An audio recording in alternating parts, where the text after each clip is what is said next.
Ketika kita menancapkan sebuah perangkat, contohnya printer ataupun scanner pada USB komputer, tiba-tiba ada peringatan di layar dengan tulisan "Welcome to the Pound New Hardware Wizard". Lalu kita klik cancel. Tapi setelah itu malah muncul peringatan lagi, "A problem occurred during hardware installation", dan bla bla bla bla seterusnya. Mengapa ada peringatan semacam itu? Ternyata hal itu disebabkan karena kita belum melakukan instalasi driver perangkat yang kita tancapkan tadi di komputer. Lantas, apa sih yang dimaksud dengan driver tersebut? Apa saja fungsi dan jenisnya? Di video kali ini kita akan bahas tentang software ataupun driver pendukung dari hardware tersebut. Oke, jangan kemana-mana, simak terus videonya.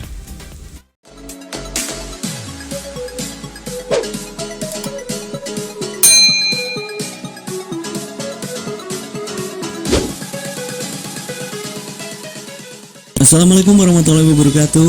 Kembali di 99 Channel. Apa kabar sobat YouTube sejagat raya? Komputer itu terdiri dari beberapa perangkat keras atau hardware yang saling terhubung. Bagaimana cara tiap perangkat keras atau hardware tersebut saling terhubung? Jawabannya adalah karena adanya driver tersebut. Karena driver adalah software yang memiliki tugas untuk mengontrol hardware yang terpasang di komputer agar bisa terkoneksi dengan operating system atau OS. Contohnya semisal di Windows pada sebuah komputer, aplikasi-aplikasi lain atau perangkat yang lainnya. Jadi driver itu memiliki fungsi yang sedikit berbeda dengan software umumnya, karena si driver ini adalah komponen penunjang atau pendukung yang bersifat khusus. Bisa bersifat khusus karena driver lah yang membuat interaksi antara hardware dengan hardware bisa terjalin. Misalnya WiFi, LAN, keyboard, printer, mouse, BIOS atau PGA dan lainnya dengan komputer. Kalau tidak adanya driver, maka hardware-hardware tersebut tidak bisa digunakan karena tidak bisa terkoneksi dengan komputer. Jadi bisa didefinisikan driver adalah sebagai pemacu, peranti, atau istilah teknologinya yang mewakili perangkat lunak atau software yang tugasnya menghubungkan perangkat keras atau hardware. Jadi tidak bisa digunakan si hardware itu bila tidak adanya driver yang tepat terinstal di komputer. Driver dibutuhkan komputer sebagai panduan agar bisa bekerja secara optimal. Penjelasan secara mudahnya adalah karena setiap alat memiliki aturan tersendiri dalam penggunaannya, maka si driver seperti layaknya buku manual yang berisi panduan bagaimana alat tersebut digunakan. Ingat, karena komputer itu tidak sama seperti kita manusia yang bisa belajar sendiri. Untuk bisa memahami bagaimana cara kerja sebuah alat yang dihubungkan ke komputer, maka komputer butuh panduan. Panduan inilah yang disebut sebagai driver.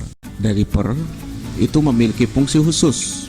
Fungsi driver adalah menjadi buku panduannya komputer agar bisa mengenali dan menjalankan hardware yang terpasang. Jadi bila kita menginstal sebuah perangkat, misal contohnya driver LAN, maka sama artinya kita memasukkan buku panduan penggunaan LAN ke komputer. Maka dari situ bisa kita kelompokkan bahwa fungsi driver tersebut terdiri dari dua hal. Yang pertama adalah untuk menghubungkan hardware dengan komputer. Yang kedua, untuk mengenalkan hardware yang terpasang di komputer agar komputer bisa menjalankan hardware yang baru terpasang tersebut. Itulah mengapa kita baru saja memasang hardware tertentu tetapi tidak bisa kita jalankan.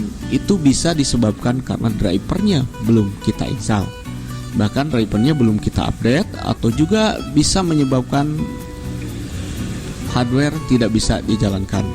pada saat kita install ulang operating system, contohnya Windows pada sebuah komputer, juga harus disertai dengan install driver. Jika tidak, maka bisa saja ada hardware di dalam komputer yang tidak berfungsi sebagaimana mestinya. Jadi, fungsi driver sangatlah penting untuk bisa mengoperasikan komputer. Nah, pertanyaannya, bagaimana cara mendapatkan driver komputer tersebut? Biasanya setiap pembelian perangkat komputer atau kita contohnya membeli sebuah laptop tentu akan disertai dengan CD software driver. Untuk kali pertama mungkin masih kita simpan dengan aman. Cuman karena waktu, kemudian beberapa tahun kemudian kita lupa menyimpan ataupun bahkan hilang saat kita membutuhkannya, maka si perangkat komputer tidak bisa menunggu untuk dapat memaksimalkan kinerja device yang ada di dalam komputer. Komputer membutuhkan CD software driver komputernya untuk segera terinstall. Untuk melakukan instalasi driver ke komputer, kita bisa melakukan dengan dua cara. Yang pertama, kita bisa lakukan dengan mengunduh atau mendownload satu persatu driver yang kita butuhkan melalui website resminya, atau kita bisa juga gunakan pilihan untuk install driver secara otomatis. Nah, untuk bisa install driver secara otomatis, kita harus terlebih dahulu memiliki software khusus untuk instalasi driver. Pilihan untuk install driver secara otomatis banyak dipilih pengguna karena lebih efisien dan simpel. Karena itulah kita akan bahas atau kita akan jelaskan beberapa software untuk instalasi driver secara otomatis. Yang pertama adalah Driver Pack Solution. Software ini kita bisa dapatkan, kita bisa download di Google, kemudian kita bisa menginstalnya. Driver Pack adalah sebuah karya dari Arthur Kuchiyakov. Kita bisa gunakan untuk install driver dengan sangat mudah dan kerap menjadi pilihan yang terbaik. Ya, inilah salah satu dari software untuk instalasi driver secara otomatis yang pertama. Jadi cara kerja dari software ini langsung bisa kita rasakan setelah kita menginstal software. Begitu software selesai kita install, software ini akan langsung menganalisa dan memberikan opsi terbaik mana driver yang dibutuhkan komputer kita dengan kemampuan mesin learning yang bisa menginstal driver secara otomatis.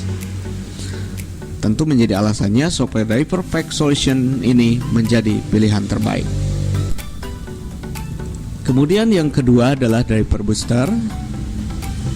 Si software ini selain mengupdate driver booster juga dibekali kemampuan untuk meningkatkan perform hardware komputer kita. Sehingga tak salah bila software yang bisa digunakan untuk install driver otomatis ini banyak menjadi pilihan para pencinta game. Sebab software ini bisa melakukan tweaking untuk keperluan game.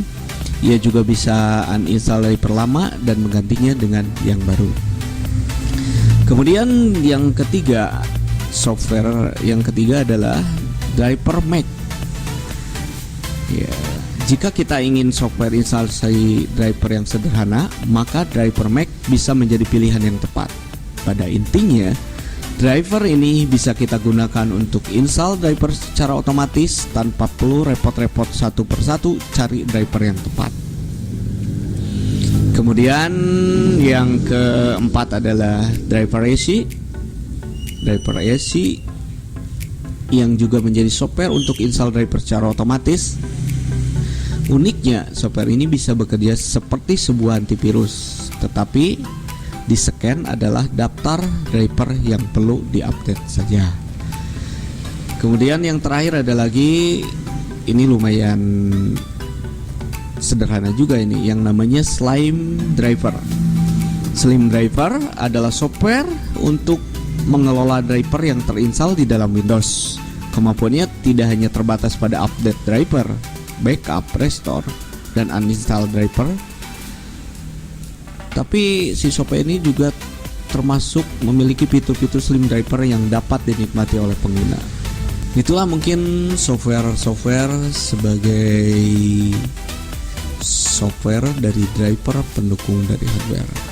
Mudah-mudahan dari pilihan-pilihan tersebut ada yang menjadikan solusi apabila sobat YouTube memiliki kendala, semisal laptopnya ada yang tidak berfungsi dengan baik, semisal wifi-nya tidak bisa berfungsi, atau bahkan audionya, atau bahkan juga bisa VGA-nya.